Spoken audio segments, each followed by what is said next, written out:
I'm sorry about this. So you should see here a timeline with 1994, around here. That's the discovery of Shor's algorithm. In 2001, there was a factorization of 15 with Shor's algorithm. In 2012, yeah, that's great, thank you. 2012, factorization of 21, and in 2019, there was a factorization of 35, but which failed. So we are now in 2025, and so we've had about 13 years of no progress. And you may ask yourself, well, how can you say we had no progress, right? Because there were all these numbers were announced, including in 2025, RSA 2048. That sounds very scary for anyone who's doing any kind of crypto. And then also 4096-bit numbers. So how can we say that there has been no progress since that time? And before I go into this, a bit of a note about terminology. So new technologies are often given names that overstate what they do. Digital computers were first called electronic brains, which they weren't. LLMs are now called artificial intelligence, and large physics experiments are called quantum computers. We will not do that. Instead, we will call what other people call quantum computers physics experiments, because they're not computers. We call abacus an abacus because it's not a computer, and we call a dog because it's not a computer. We will also use the UK term factorize instead of the US term factor and factorize with a Z, in order to avoid a tariff on the term. 40% at the time I wrote this, but I don't know what it is going to be today. So, overview, how do we factorize big numbers? So currently the best known method for doing that is called the general number field sieve, and it takes what's known as sub-exponential complexity. In other words, it is slower than any exponential, but it's faster than any polynomial. And Shor's algorithm, if it can ever be implemented, will take O of n square time when it's an n-bit number, which is why it is such a big deal, right? It's the one method that we know that could, in theory, spell doom for the method that we know. But Shor's algorithm will only ever work on a suitably large physics experiment, and we can't seem to make them. And that's also why the factorization of 35 failed. The computation became noisy, and then everything went to pieces. So very briefly, how does Shor's algorithm work? There's not going to be a test. The only quantum magic step is step 3. It's the only thing you need to know. There are lots of conventional steps before and after. And the other important thing you need to know is you need to do this in a loop. You need to choose randomly some value. You need to do a quantum computation with that value. And if the result of that computation has certain properties, then you've solved the problem. And you have to do it again and again and again until you find the correct number. The problem is that in the presence of noise, this is going to be ever more complicated to get right, and therefore you need error correction, which in turn means even more qubits, which we don't know how to make. That's the big problem now. So the question is, has anyone ever factorized a number with Shor's algorithm? And the short answer is no. Instead, various tricks are employed. For example, you can use a modified version of Shor's algorithm, because remember, Shor's algorithm requires you to do things in a loop until you hit the right value. And of course, the longer you do this, the noisier your computation gets. So if you could, for example, by already knowing the answer, hit upon the correct value initially, then your computation can be done much quicker, runs in O of 1 time for certain large values of 1. But if you already know those P and Q, you can do that so that the experiment works with fewer qubits, and you can even compute such an A that only needs 2 qubits. So you can factorize any number with just 2 qubits if you already know the answer, in other words, if you cheat. So obviously the main point here is not to run Shor's algorithm at all, but it's the pre-processing that enables a highly modified version of that algorithm to run on a suitably small physics experiment. So you can spot this compiled or modified form by taking a look at how many qubits are needed. It seems that this 2 plus 1.5 log n is a practical lower bound on the number of qubits that you need. 1.1 log n is not impossible in the absence of noise, which never happens. So if your paper needs less than this to factor n, then it's probably using a compiled or otherwise modified form. And you can see here that all the numbers that we are considering here, those numbers, that the classical numbers, they already needed fewer than this lower bound, so they were already using the modified form. And to grab just two random values here, so some factorization claimed for RSA 276 and a 20,000 bit number, they were there to demonstrate the compiled form, and they should in theory need 1130,000 qubits, but they were done with just 2.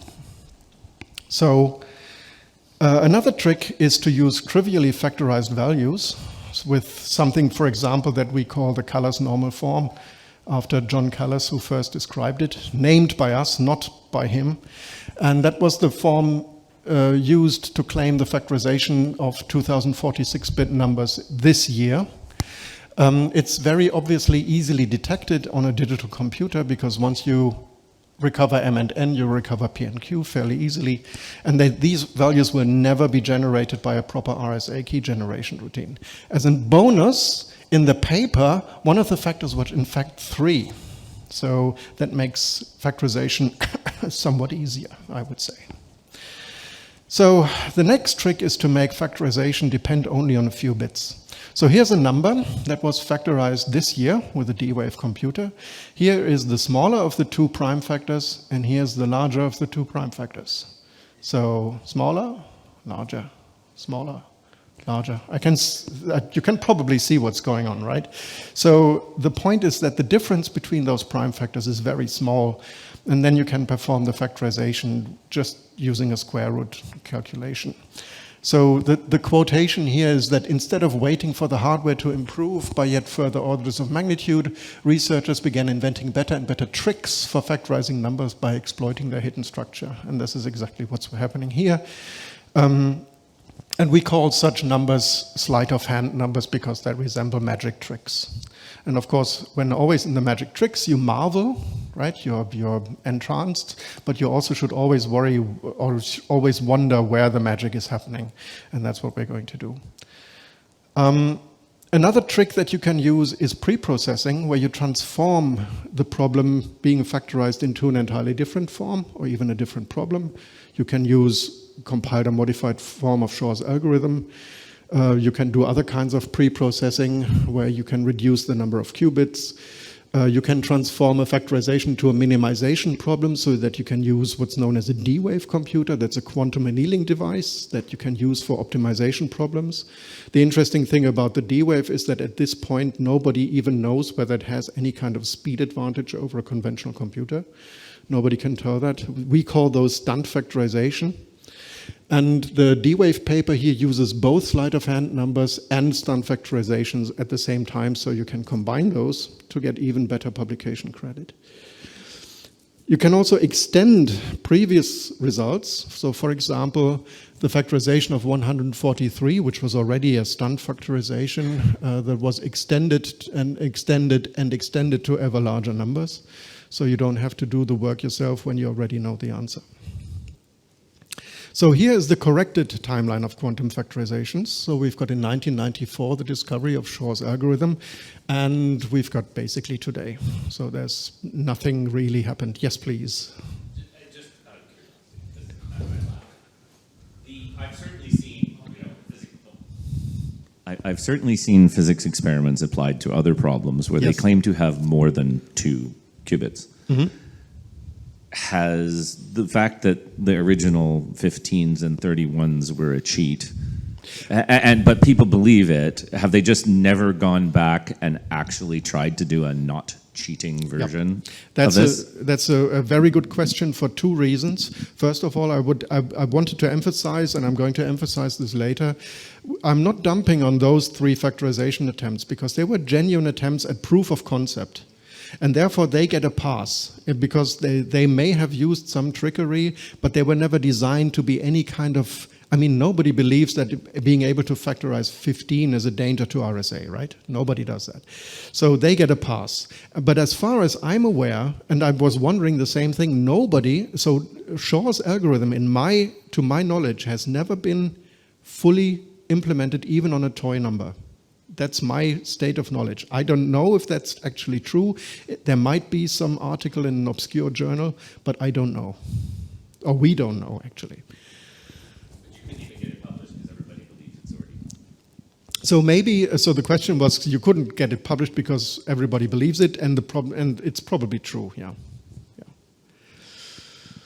So given that, the published results exclusively consist of stunt factorizations and sleight of hand numbers, how do we replicate those records? And we more or less arbitrarily selected those 3 classic ones and the 2048-bit numbers from the D-Wave paper. 15, the classic ones, because again, they were simple proof of concept factorizations and they do get a pass. And the RSA 2048 also, they were called in the press a wake-up call for cybersecurity. And I'm going to hopefully convince you that they are not at all that. They're not dangerous to RSA in any way, shape, or form. So let's start with the VIC-20. That's a VIC-20, a very popular 1981 home computer, 8-bit CPU at 1 megahertz, not gigahertz. 20 kilobytes, not megabytes, not gigabytes, kilobytes of ROM, 5 kilobytes RAM, and it uses transistors, so it uses quantum effects, right? So it's a quantum device, really, actually. And in Germany, fun fact, in Germany it was called the VC-20 because apparently calling it VIC would be a bit risque for the mostly male teenagers that were the main audience. That's what I was told anyway. So how do we factorize the small numbers? Well, we factorize them. The small numbers we do with a multiplication table. I don't go through this. You can all imagine how that works. So how about the bigger numbers, the RSA moduli? They are way too large to be factorized on a VIC-20.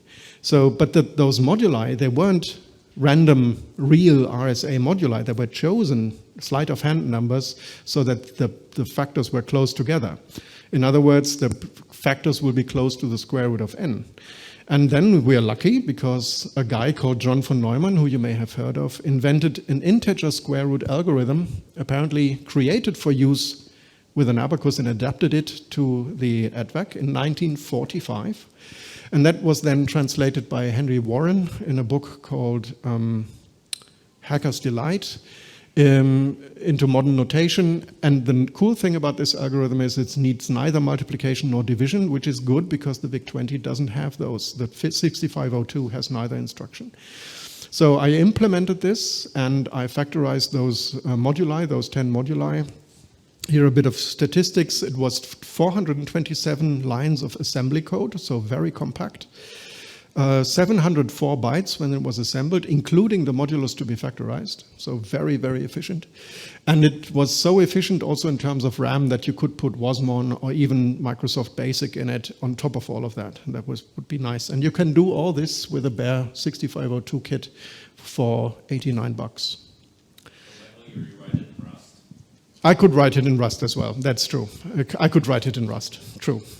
So here are the statistics. Our code factorized all of them correctly. With a 1 megahertz machine, this will take about 16.5 seconds per modulus. And I hope this convinces you that these numbers, they are not a danger to RSA in any shape or form. If I can factorize those on a 1981 computer in 16 seconds, right, they must have some special property. And of course, running that on an emulator on this guy here takes essentially no time. So we have broken, or at least also achieved, all those quantum factorization records and have replicated a 2025 result with 1981 technology using a 1945 algorithm. Again, proving that these results are not dangerous. So for an abacus, oh, sorry, you have a question. Yes. Never mind. I was about to ask where was involved, but apparently we're getting to that part. Yeah, we're getting to this. Yes, we're getting to the abacus part. And the abacus, well, for the small numbers, you normally do you do this via trial multiplication, but that is done for single digits. That's done in your head, so there would be nothing to do. So we actually do this with trial division. Here's the algorithm that you can use for trial division. I'm not going to go through this. It's rule-based, so it's a positional notation. For example, one of the rules is 1 by 3 is 3 plus 1, which is simply another way of saying 10 divided by 3 is a quotient of 3 and a remainder of 1. And so you add the remainder to the next column and so on. I'm not going to go through the details. You can look them up in the paper. But of course, we end up with, no surprise, 15 divided by 3 is 5. And the question is now, what do we do with the RSA 2048-bit numbers? Well, you can build, of course, a suitably large abacus. You need about 616 columns for that. And we didn't do that. We leave that as an exercise to you, or maybe if you are an enthusiastic woodworking hobbyist with a YouTube channel, then you go ahead, do that. So we have also achieved quantum factorization records with an abacus. The D-wave moduli is at least plausible, given enough resources. Of course, having a 616 column abacus is a bit of a stretch. Now we come to how do we do this with a dog? And you saw in the morning, if you were there already, basically how this is done. So you heard this morning the 2009 and 2012 factorizations may be easily matched with a dog trained to bark 3 times, which at the time that I wrote this was an unverified and therefore unscientific claim.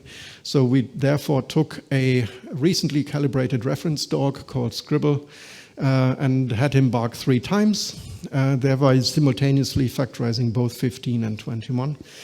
That is not as easy as it looks because Scribble is very well behaved and almost never barks, so you had to get him agitated and play with him in order to bark. That was a special performance just for this publication because he understands the importance of evidence-based science. Now you may ask, if his contribution was so important that he gets his own slide, why isn't he appearing on the author list? And the contribution is simply, according to most codes of ethics, doesn't rise to the level where he gets co-authorship. And the other question you may have, well, did you actually get IRB approval for the experiment? Yeah, he was not the subject of an experiment, so we don't need IRB approval, which is nice. And the third thing that you can ask is, well, did you at least get permission to use this photo? And yes, we do. We have a model release form for that photo as well. So it's all covered. You don't get us this way, right? So, and of course, I would, at this point, would like to introduce Ripley. And of course, when I say Ripley, you're probably thinking of this person. But actually, I'm not talking about this person. I'm talking about this person. Slightly different, not as exciting, maybe. I'm not going to show it at this point because I can see that my time is getting low. But as you have already seen her bark 3 times in the morning. I have a video where she barks 5 times. And by this, of course, we can see that this Ripley as well would have liked to nuke the site from orbit because it's the only way to be sure, right? You know that. And what we mean is then canine-based factorization technology outperforms current physics experiment-based factorization technology because we can factorize the number 35 with a dog. So that actually is doing better than these physics-based factorizations. So how do we evaluate then? So getting serious for a slide or two. We're going to get back to the jokes later, don't worry. So how do we evaluate these quantum factorization really now? Because you can see that we were unable to find any factorization that was done in good faith, apparently even. So here are all demonstrations so far have involved either sleight of hand numbers or stunt factorizations or both. Again, the factorizations of 15, 21, and 35, they get a pass. But none of them pose any danger to RSA whatsoever, notwithstanding any text in the paper itself. So, for example, the D-Wave paper that we replicated with a VIC-20 had in it, this experiment verifies that quantum annealing algorithm based on D-Wave is an effective method to attack RSA. It is not, decidedly not, absolutely not. So we need some kind of evaluation criteria. And this is what we are proposing. So first of all, the factors have to be of a non-trivial size, 64, 128 bits. Again, do not use, you never use those in production. They are way too small. They just exist to move this out of the way of very simple search-based algorithms. So for example, one other trick that I didn't even mention was that some people transform the factorization problem into a search problem and then apply Grover's algorithm, which works for this particular instance then, but it isn't a general factorization technique. Another thing that I maybe should say, these records that are proposed with a sleight of hand numbers, you cannot solve RSA one special case at a time. It just doesn't work that way. So the factors have to be of a non-trivial size, 64, 128 bits, maybe even more. The factors have to have a very good mix of 0 and 1 bits, randomly distributed to rule out any shenanigans regarding the binary form. No pre-processing is permitted. The factors must be unknown to the experimenters, and the factorization is then performed on maybe 10 different values or a number of different values. And if you do all this, this will easily move the problem out of the range of a VIC-20, an abacus, or a dog, very, very easily.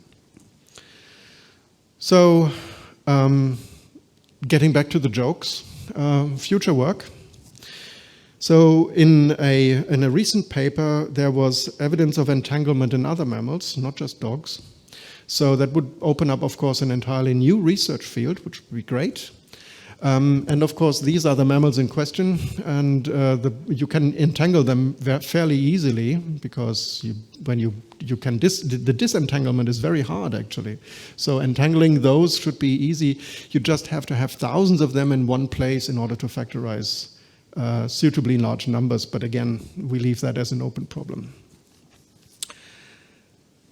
Finally, replication guide. I actually did all the programming. You can get the code and a version of this presentation at this address. You can get 6502 kits. They are available. There's a surprisingly active 6502 hobbyist community that do amazing work with compilers and tools and all of these kinds of things. For the abacus, you can use any standard abacus for the small numbers. And of course, when you want to factorize bigger numbers, then, well, you have to do some woodworking. Finally, the apparatus for the canine-based factorizations you can get from any shelter. Just be aware, we use the Staffy here, but you can use any dog breeds. Smaller yappy dogs may over-report values. So be careful about that. Do a bit of statistical analysis on the results. And also, you must probably be careful about the neighbors so that they don't complain first. Okay, for some reason I still got a lot of time left over, which is very odd because when I tried this presentation I was always on the button at 30 minutes. So we've got time for questions. Hi, thank you very much for the presentation. I was wondering how this is sort of like the first scientific paper that I have seen that sort of questions the feasibility of quantum-biased attacks on cryptography. Is this all? Is this all the community has, or do we have any other publications that point towards this? Very good question. The answer is yes, we do. I found one on Stack Overflow, and I found also there a professor from somewhere in Canada. It was not Montreal. I forget where it was. Contacted us with information that the same thing that is happening in factorization is also happening for the traveling salesman problem, where there are basically claims to be able to solve the traveling salesman problem with quantum computing, and where when you take a look at the actual results, it does nothing of the sort. So in the paper, we have another joke that you can do if you are a traveling salesman for quantum computing equipment, then you can plan an optimal route with your own merchandise as long as the number of cities is 8 or less. That's the current maximum that's possible with these machines. But yes, there are, but they haven't been very prominent for some reason. Please raise your hand if you have more questions. There's a one. Let's move to the next question. Yeah, isn't really, well, you answered my question already, but I have a note for your future research. You may know that Prague is like one of the capitals of 3D printing, so perhaps if you cooperate with Prusa on the large abacus, that's an avenue to explore. Very good, thank you. That's a very good hint. We can make a 616 column abacus. Yeah. You have a mic already, right? But it's not on. That's on. Okay. So thank you very much for amazing presentation. I'm curious how optimistic or you are about that actually, for example, this evaluation procedure will be somehow taken into account, because from what I'm reading, it doesn't seem so, but maybe it's like online, I mean, about that. Well, I was also a very good question. I was actually very tempted at this morning to include another slide with old man yelling at clouds kind of thing. And I think it's a losing battle, because at this point it's no longer a technical problem, it's a compliance problem. Or it's becoming a compliance problem. And you're losing this. This is a lost battle, essentially. When you're as soon as these things are cast in law, then companies will have to do it whether they want to or not. And I'm not actually, I also should say, I'm not dumping on anyone who's working on implementing post-quantum crypto. That's because I've been talking today with people and say, I hope I'm not doing anything, and I hope I'm not doing the community a disservice by implementing those. Not saying those at all. I mean, there are real pressures on companies and other institutions to implement these and use these, and there's no way to get around them. No, I meant more for the evaluation of the, let's say, the D-waves or whatever will be in the future with respect to the results on the post-quantum experiments, because, sorry, with respect to the quantum experiments, post-quantum thing is to me different. Right, okay. So the D-wave is a very funny thing. D-wave exists despite, as I said, no one even knows at this point whether it has any kind of speed advantage. And the fact that it still exists and has existed for the last 10 years or so, it means that companies or university departments are buying them. And as long as that happens, they will be a thing. I know of a few papers where people have tried the D-Wave, and they've tried conventional computers right beside them, and they said, well, we are seeing no speed-ups. But, yeah, I don't know. Thank you. Yeah, Bob? There are three more.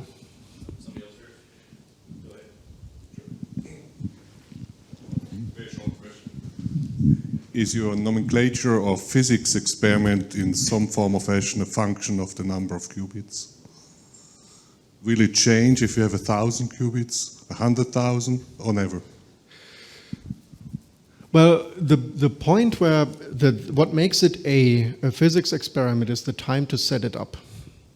So if you can say, I have a machine that has 100,000 qubits, but if I take a week to set up a factorization, it remains, in my view, a physics experiment.